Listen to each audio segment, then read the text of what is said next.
কথা বিয়ের মণ্ডপে এসে পান পাতা না সরাতে চুনি বলে, কথা পান পাতাটা সরা। ছোটকা বলে, এ কি তোমার নতুন বর নাকি? এতে লজ্জা পাবার কি আছে? তখন অগ্নি বলে, হ্যাঁ, সেই সময় তো আশবটি নিয়ে আসার সময় কোনো লজ্জা পাসনি, এভাবে দেরে চলে এসেছিলিস। এইদিকে ছোটকা কথা আর অগ্নির শুভদৃষ্টি দেখে ছোটকার তাদের শুভদৃষ্টির কথা মনে পড়ে, তাই কাকিয়াকে বলে, আচ্ছা নূপুর, তোমার মনে আছে শুভদৃষ্টির কথা?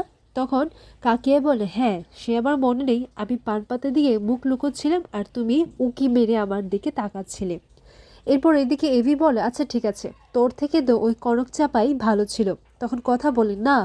আর তখনই তাদের দুজনের শুভদৃষ্টিটা হয়ে যায়। এরপর তাদের দুজনেই মালা বদল হয় আর সব নিয়ম আচার রীতিনীতি মেনে বিয়েটাও সম্পূর্ণ হয়। এভাবেই 7 পাকে বাধা পড়ল কথা আর অগ্নি।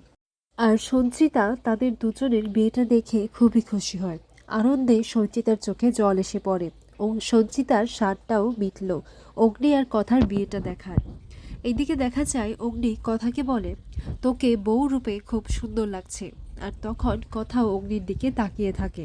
এরপর দেখা যায় অগ্নি কথার স্মৃতিতে সিঁদুরে রাগিয়ে দেয়। আর এভাবেই সব নিয়ম আচার মেনে কথা আর অগ্নির বিয়েটা সম্পূর্ণ হয়। পরের মুহূর্তে দেখা যায় কথা বাসর ঘরে অপেক্ষা করছিল অগ্নির জন্য। আর কথাকে অপেক্ষা করা দেখাতেই সবাই কথাকে বলে, কি কথা, তুমি কার জন্য অপেক্ষা করছো? আর কী বা ভাবছো বলো তো? তখন কথা বলে যে, আমি আর কি ভাববো বলো তো, তোমরা তো শুরু থেকে আমাকে বোকা বানিয়ে যাচ্ছ। তখন জুনি বলে, আমরা তোকে কোথায় বোকা বানালাম? তুই তো নিজেই বোকার মতো করে চিঠি লিখে চলে গেলি, তাই তো অগ্নিদা তোর উপর এত খেপেছে।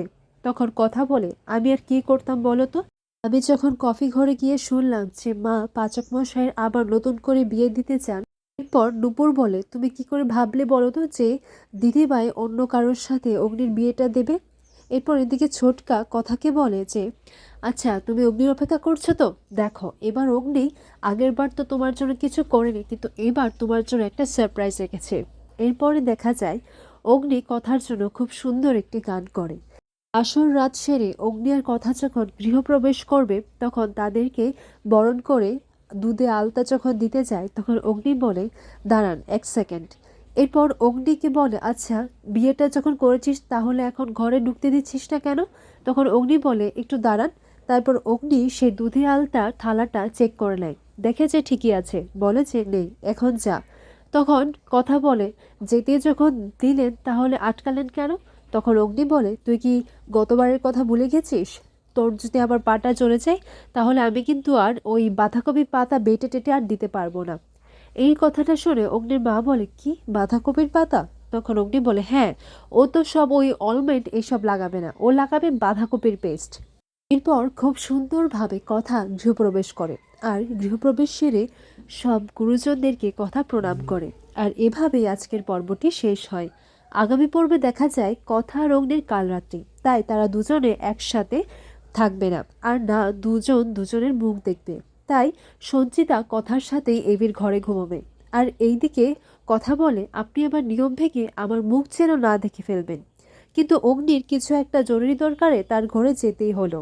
আর তখনই অগ্নির পায়ে চোট লেগে যায় আর কথা জেগে উঠে দেখে যে সেখানে কেউ একজন চাদর মুড়িয়ে দাঁড়িয়ে আছে।